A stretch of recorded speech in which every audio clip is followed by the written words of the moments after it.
So, do your children ever complain about anything? You know, they might be having temper tantrums, slamming doors, rolling their eyes, swearing at you, calling you names. I guess it depends on which stage they're at. Are they 6 months old, 3 years old, 5, 8, 10, 15, 22? We actually had a client come to us one time who had a son who was in his 40s who would come over to visit with all of his kids.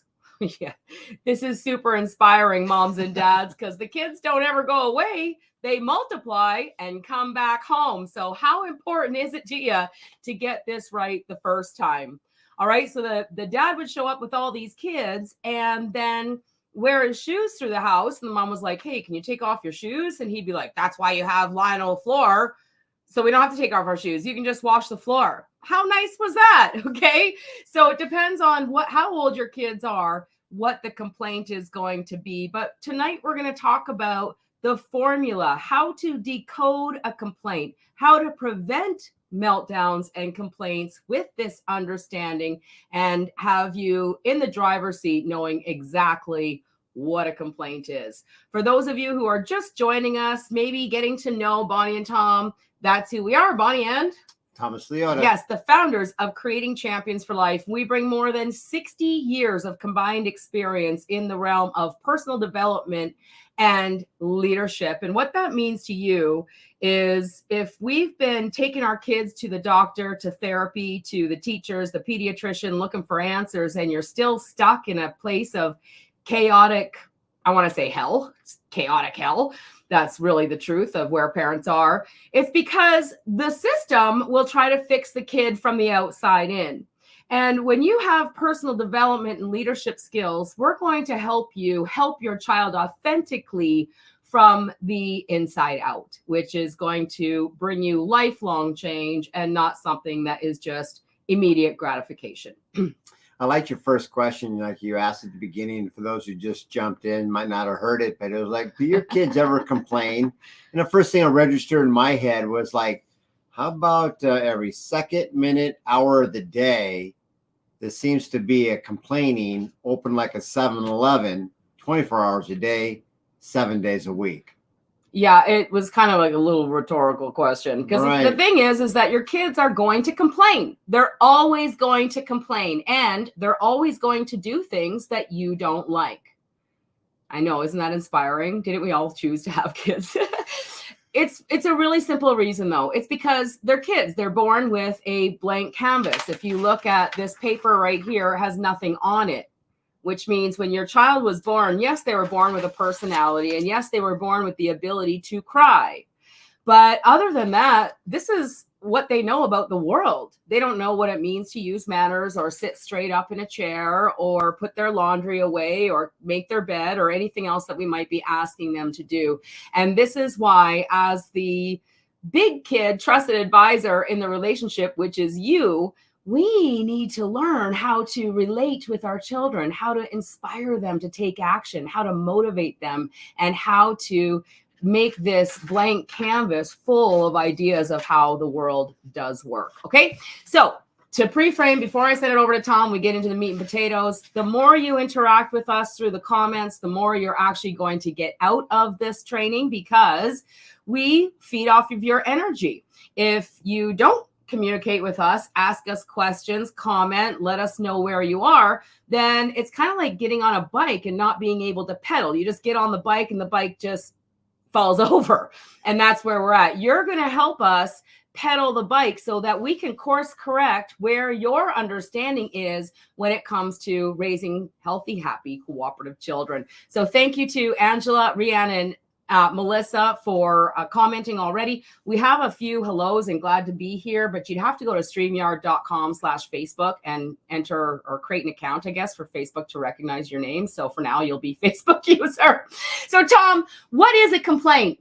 Nutshell. Oh, it's got to be one of the most amazing gifts we could ever have when we showed up here in physical form on Earth. You see, a complaint, well, let's just put it into the child's complaint. You know, it can really be your greatest ally. Now, I know I just lost everybody if I was running for mayor. Nobody's going to vote for me. Yeah. Okay, great. You know, one of the things that about complaints is it always comes down to just two things. So if you want to interact here tonight, grab a coin or something that has two sides to it, because it's going to be exactly this crystal clear. You want your kids to complain. What? No, I don't. Well, it's kind of like we want the parents on here to complain a little bit because that's the peddling of the bike. Right. You see, the most magnificent thing that we can really grasp our heads around is, I've watched it countless times. We had a little Harley Faith over here for Easter Sunday, and the family's around, and she begins to cry. And everybody, with no exception, that's kind of like the outside group, goes, "Oh, what's wrong? What's wrong?" And they come quick to act to the pump to like fix something. Mm-hmm. Like the complaint was a cry for help. Right. But technically it is, but she's not dying. She's not in any kind of stress. She's doing the one thing that we all do, which we call is the I cry. It's like the innocent cry. It means that I'm ready to learn. Wait. I'm sorry, don't lose your thought, but we could say this so quickly, you'll be like, get to the point already, when Tom just let the cat out of the bag. Can anyone repeat back what Tom just said? What is a complaint or a cry from a baby? And just know that a cry from a baby, a 10-month-old, is the exact same thing as a 3-hour meltdown from a 7-year-old. Can anybody remember or put in the comments what he just said there? Okay, continue on, because we'll come back to that if nobody puts in the comment of what you just said. All right. I'm ready to learn. I'm ready to engage in the world. Matter of fact, my job is to just do something, which means anything from A to Z. Pick anything up from A to Z, stick it in my mouth. I'm going to take my hand and touch anything from A to Z.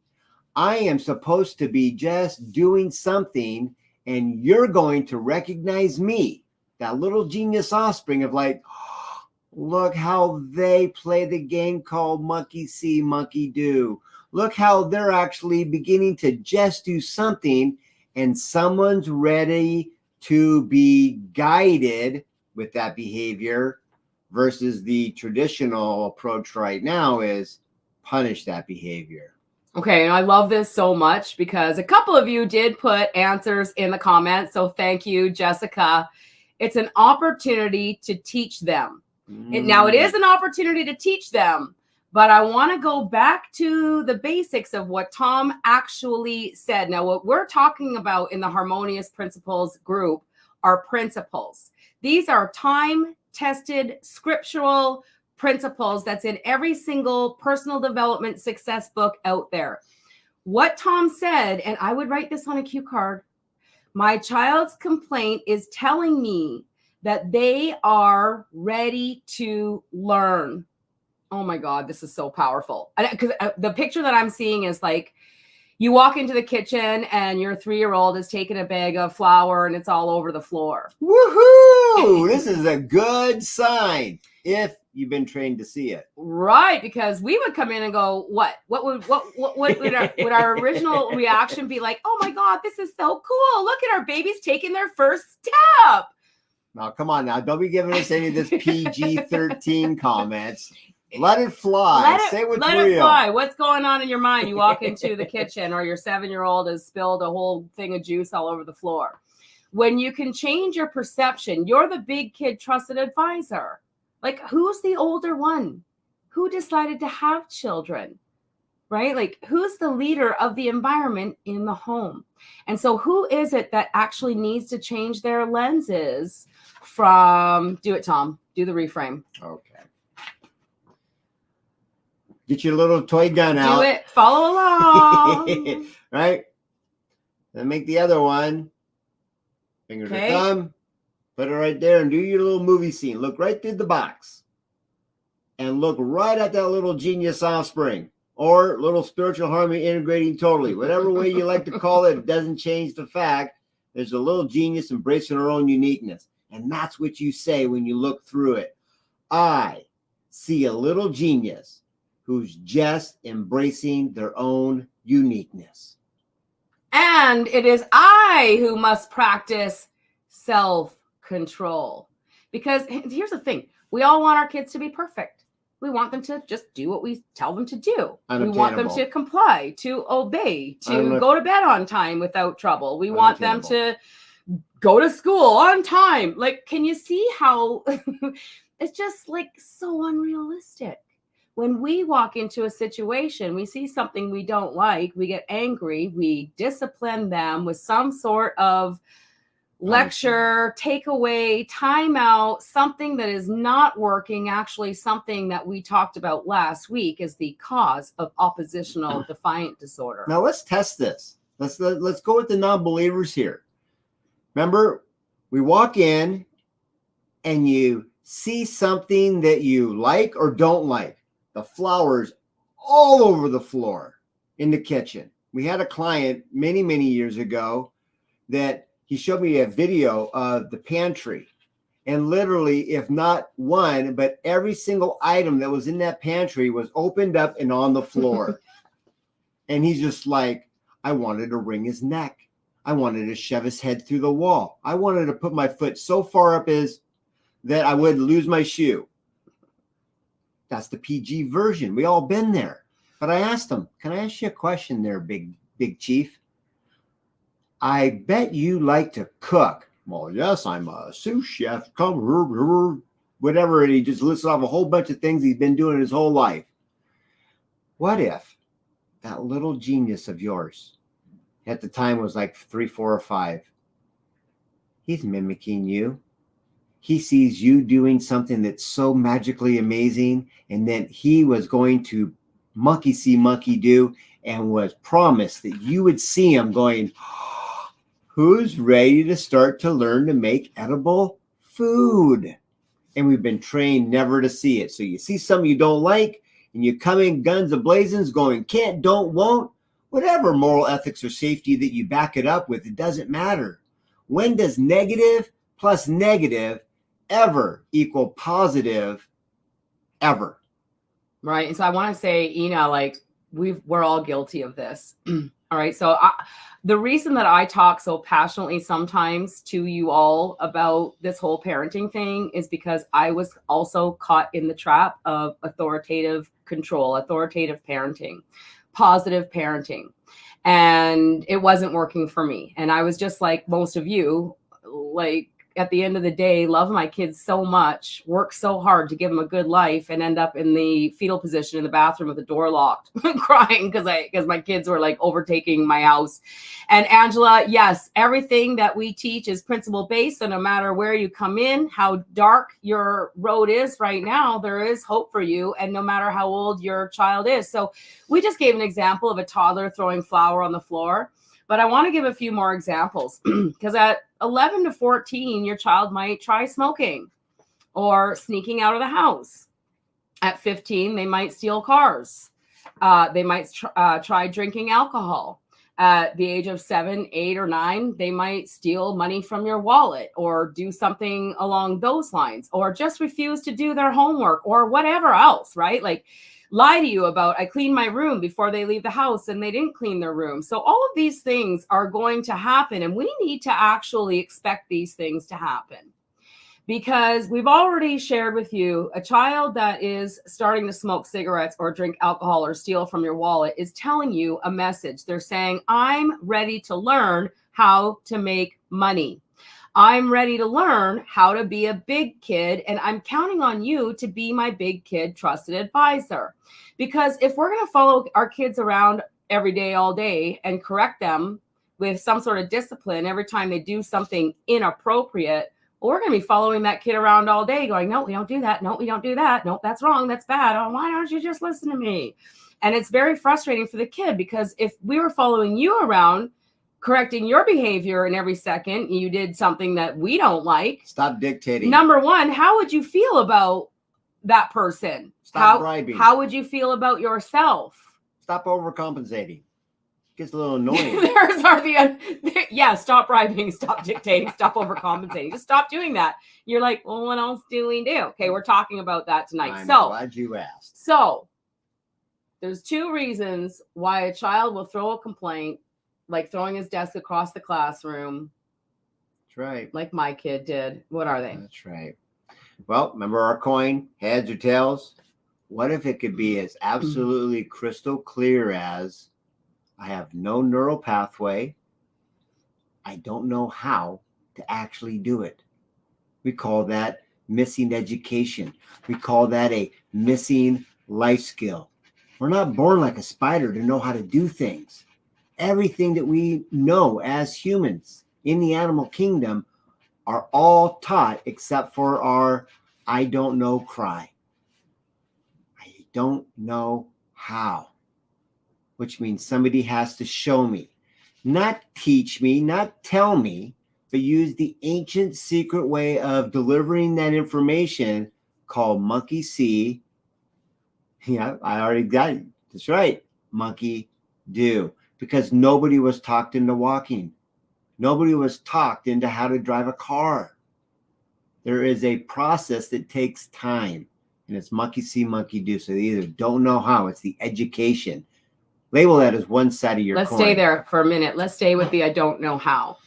How many of you, please do comment, because like I said, interaction helps us a lot know where you are. How many of you believe that when you tell your child, sit straight up in a chair, don't walk like that, put your laundry away, clean up your room, make your bed, do your homework, how many of you believe that you've taught them the life skill already because you've told them 100 times how to do something? Go ahead and share in the comments, and we're going to come back to that. And hello, California. Angela, it seems so simple and makes so much sense. What has happened to our thinking when we have kids? What the heck? Well, what has happened to our thinking is we are human beings. See, the rest of the animals on the planet, they live by instinct. You can't tell a mama whale to feed her baby before she goes hunts. She's not going to. She's going to dive 800 meters and hunt as soon as the baby cries for food every single time, because she knows beyond a shadow of a doubt that it is her role in this world to teach her offspring how to hunt. And how motivated would that offspring be if she fed him first and then went to hunt? You can't come in as Dr. Whale and say, hey, you know what? We should stop doing that. Let's just feed them up front, because it's not very nice for them to be hungry for 5 minutes. And then when they don't go hunting later on, we should just come in, yell at them, take something away, put them in a timeout, take them off to the side, take them away, and yada, yada, yada. Are you with me on this? How silly is that? So what's happened to our thinking is we're human beings. Mm-hmm. So it's really easy for us to be led off the cliff by wolves in sheep's clothing. It's really easy for us to be duped, because as a human being, we're born with a blank slate and we're only as good as what we've been taught. Yeah. Keep just going. Just keep going down there, little baby whale. Just keep going. 800 meters. They don't even know what that means. Just keep going. And it almost sounds like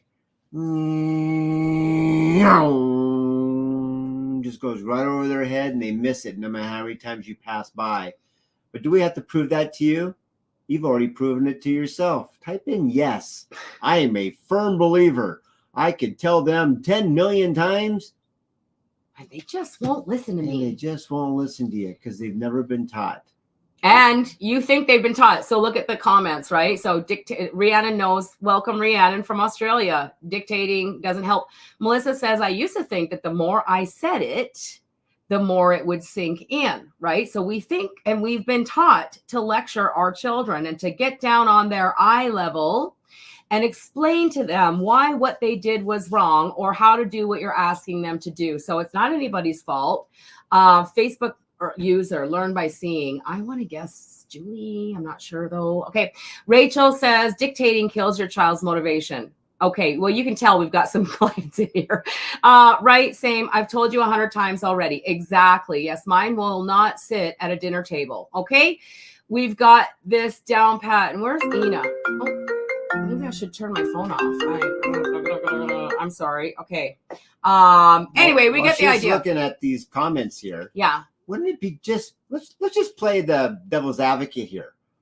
What if we could just like, maybe if you just told them, let's see, 10 times didn't work. I saw 100 times. What if you could just tell them 1,000 times and then it clicked? Come on now, let's work with the logic. That would make as much sense as, okay, I know they can't make their bed. They're 5, 6, 7. But if you just hang in there just 3 more years, they'll turn 10. And on their 10th birthday, plus 1 day, they'll wake up and go, Mom, I know how to make my bed now. And I'm motivated to do it. Oh, I gave it away. I gave away the next secret. So there is no way to wait for a certain age. There's no shortcut to telling them again and again and again. If it did, then everybody would know. Just put on a little recording, play it over and over and over while they're sleeping, and you can go make 100 kids and put them all on autopilot. No, and you can like think, oh, I'm almost done. They're almost 18. I'll just bury my head in the sand. But they multiply and come back home. Write it down somewhere. My kids are going to multiply and come back home. So how important would it be if you could learn principles and you could learn to guide their behavior based on success principles that creates every other amount of success in the history of mankind? And you could be guaranteed to speak 1 time, show them 1 time, have children who work with you in perfect harmony as a team, have them actually do what they're supposed to do by being asked only once. And you could take all of this effort and heartache that you're using right now, put it proactively. Trust me, there's going to be a learning curve. What I'm telling you is not easy to do, or we'd all just be doing it. The question is, do you want to? Are you willing to? Are you willing to learn? And are you willing to do things that you're not used to doing to get the results that you want? That's right. So what's the second thing? So we already know, stuttering. I'm ready to learn. I don't know how. And what's the other reason that they would complain? Now there's only 2. We either don't know how. That's called education. We do that through the sacred game called monkey see, monkey do. And eventually you can play follow the leader and then earn the respect and the right to play Simon Says, which is the only positive form of dictation there is when you're a trusted advisor as a big kid, the opposite of an adult for those that are new. The other one is motivation. So think of a ME acronym, M-E. You know, what's best for me? Education is the E, and the M stands for motivation. You see, you have an internal drive inside where it means like you got a full belly. I just got done with a nice nap. I'm not really motivated to do much. Oh boy, as soon as I get hungry or thirsty, or there's something over there that I start to go, and it comes from the inside. You see, when it comes down to they don't know how or they don't want to, that's the other side of the coin. It's because the internal drive or the motivator from inside looks at the obstacle of like, well, I don't know what it's like to go get a job, trade my time for money, and then go shopping, hunting, and gathering, cook and clean, and then be able to sit down and have a meal. I don't know any of that stuff. And even the stuff that I do know about, it's like this big, giant monster. And I just got this little tiny desire. And the obstacle to get over is way too big. There's no internal motivator. So it's education or motivation. And when you know that as a secret, every time your little baby cries and size is irrelevant, you'll know exactly what to do to approach. And yes, it is this simple. But how many generations, Bonnie, have we been taught the opposite way? And, and it hasn't been more than 10. When I told my mom that there was something called oppositional defiant disorder, she went, "Oh, you were oppositional defiant disorder." Oh my gosh. I don't know where we ever got the idea, or where the parenting experts ever got the idea that when a child's born, they're born to just do what you tell them to do. that they should, when you tell them, no, you can't have something important to you, that they should just be like, okay, cool.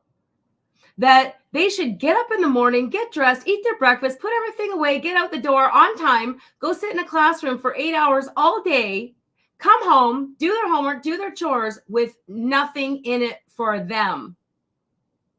Like, why do you get up and go to work in the morning? If there was no paycheck at the end of the day, would you go to your job?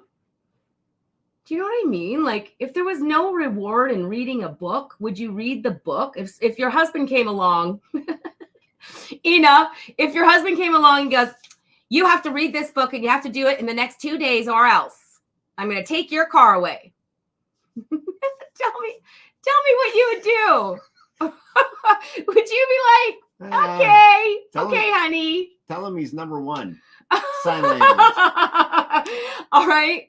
Right, Rachel, you go to work for your paycheck. Ina just laughed out loud. We laugh out loud because it's funny. But this is what we want you to leave here tonight with some awareness. Now, are you going to be able to leave here tonight and be a black belt in guiding behavior versus punishment? Are you going to be able to leave here tonight and put together a proactive plan and a star chart from A to Z and start your kid at 0 and start teaching them how to earn all their privileges? What if you told your child that the couch in your living room was now a privilege that they had to earn to sit on? Does that seem a little out of your comfort zone? Do you think your child would look at you like you had daggers coming out of your head? And they would, because somewhere along the way, we've been taught to lavish our kids with attention. Well, not somewhere along the way. I don't know where my book, I think I put my book over there, but Baby in Childcare came out in 1946. And Dr. Spock said, we should lavish our kids with attention. All they require is your love and hugs and attention. And when they do something you don't like, instead of taking them behind the barn and beating them with a switch, we should then just take something that we've given them away. What do you call that, Stu? What do you call that? What do you call that? The idea of giving kids something for free and then taking it away when they do something we don't like. It's called stupid. Well, yes, I would say it's stupid. By definition, is doing the same thing again and again and not learning from one's mistakes. But at the end of the day, it's called bribery. Right. It's where you give them something that, yeah, of course they like. Like, what kid doesn't want a cookie? What kid wouldn't want a bike or whatever it is? But it comes with strings attached, right? Look at all the stuff that I give for you, and I expect you to love me in a certain level or behave in a certain way. And when I find out that you don't, I start to threaten to take it away. You see, when you operate in this negative environment, on your best day, you can hope that nothing goes wrong. That seems a little weird. Right. But see, you might be the first to learn, or you might be the first in your family lineage to actually go, wait a minute, I heard this before from these guys, and it makes total sense. You got 3 rights to basic food, it's called a food bank, basic clothes, it's called a Salvation Army, and basic shelter. Everything else is a privilege. And when you can actually know the ABC steps in order to make it show up, isn't that the big picture of why our kids are in our lives? That every animal in the animal kingdom follows to the exact T, except for man, because we were given free will, for those that want to know the reason why. And see, we have only one prime directive, and that's to prepare them to leave out of the nest versus protect and postpone. And that right there could be the biggest game changer. Now, this might scare the living hell out of some of you, like, oh my God, my parents did that, my parents did that. And well, you might have to be the first one to break the mold, because the generation can only go maybe one more tops. So if you did anything for your kids and they never learn how to do it on their own, how are they going to be able to give everything for their kids one more generation? And I want you to think on this and give me something in the comments like, yeah, that hits pretty hard right here. because that's what we're talking about. See, Bonnie and I are very passionate. We didn't ask to be here. We didn't go like, oh, let's read a few books and pump out a few kids and be mommy bloggers or something. I'm making this lightheaded, but this is our kids' future is on the line. Your kids' future is on the line. All right now. The kids around the world's life is on the line. If we don't get it this generation, I know you can put 2 and 2 together. It ain't going to duplicate one more generation tops. We have a big mission. And so coming back to this, thank you for allowing us to push a little bit, but we're here for a purpose. And we're looking for the moms and the dads that want to make authentic change. And I have to salute you. We have over 20 some people here tonight that are live. Awesome. And I want to salute you that you're doing something. There's a little part in you that knows that they haven't beaten it out of you, that there is a way to get on the positive side. Hallelujah. But they've just been hiding it from you because it's part of a big business out So there. I want to make sure that we made a difference tonight. Who can put in the comments, what are the only 2 reasons your kids complain? Whether it be a meltdown, screaming, name calling, eye rolling, throwing something, breaking something, punching a wall, punching you, spitting at you, hitting you. These are all definitions of complaining. When we're talking about principles, really, there's only 2 things. There's positive and negative. There's happy and sad. There's empowered and disempowered. Hi, Kelly. Welcome. I'm looking at the comments. Everything that they your either child don't know wants, how or don't want to. Yeah, everything that your child wants in their life either came from outside you, maybe in the name of love and morals and ethics and safety and whatever it is, or it came from the inside out of, look what I did all by myself. It's the best drug feel that man has no way to even touch how great that feels. Put a heart on the video right now if you got what Tom just said there. Because and if it made you feel good, I'm sorry. No, because every kid is acting out in a way to going, look, are you not getting with the program? I didn't ask you to get the stuff for me. Show me how you do it so I can do it without you. And we will have a bond that is so strong that once they do leave the nest, it doesn't stop there. You have the best relationship as a genius offspring and a big kid trusted advisor walking in 2s the way God intended parenting to be, period. I'll stake my life on it. I'll go toe-to-toe to anybody who disagrees. Yes. Come take the Pepsi challenge. And I'm not going to say I'm going to kick you in the dirt. But if you bet against me, I guarantee you won't win. I just got the chills because, we watched a boxing movie the other night and the guy's like pre-boxing and he's like, well, I'm willing to die in that ring. And I don't think you are. And we're willing to die for what we stand for. So put us on the talk shows. I say get on Jerry Springer, but I don't know if that's a thing. We're a little outdated. We don't watch TV anymore for probably 20 years. So here's the thing. Now is the time. Do you have questions? Do you have comments? Do you want to challenge anything that we've shared here tonight? Are you left going, yeah, but I don't get blank? If you are, now's the time, because if we don't see a question come in the comments here in the next couple minutes, we're going to wrap up. But before we do, I want to say this while we're waiting for maybe a comment to come in. I want to say this. You're taught to hug and love your kids. There's this whole big self-regulation or help your child regulate their emotions thing going on. It's like a trend. It's trending. It's going viral. And the truth is, God, and it sounds like counterintuitive, right? Because it's like, if your kids are taught to earn all their own privileges and we're not supposed to just give them everything, that sounds a little counterintuitive. But what's also counterintuitive is, yes, your kids need attention, but it's not like another hug. They don't need another hug. They don't need you to come along and go, oh, what a good boy. They don't need that from you. They need the attention of validation. They need the attention of being shown what to do. When your child throws flour all over the kitchen floor, they're saying, I'm ready to learn to help you in the kitchen. So give them a job to do. Show them how to cut vegetables, how to take the green things off of strawberries, how to break an egg in a bowl, how to make popsicles or whatever it is that you're doing. Include them in the process. I'm going to cry. They want to be included in the process. I remember hearing out the neighbor's door and the kids going, what's my job, Mom? What's my job? And she's like, your job is to sit over there and watch TV. We're busy doing stuff over here. Like, the kid has no value in the world. And if we want to know why our teenagers are losing their shit, it's because they have no value. Number one, they don't know how to do anything. They don't know how to make things show up. They don't know how to pay their bills. They don't know how to cook their own meals. They don't know how the world works, and they're almost ready to leave the nest. And if they've been put into a box of who you think they should be their entire lives, and now they're 14, 15, 16, well, I tell you what, they're going to get out of that box any way they know how.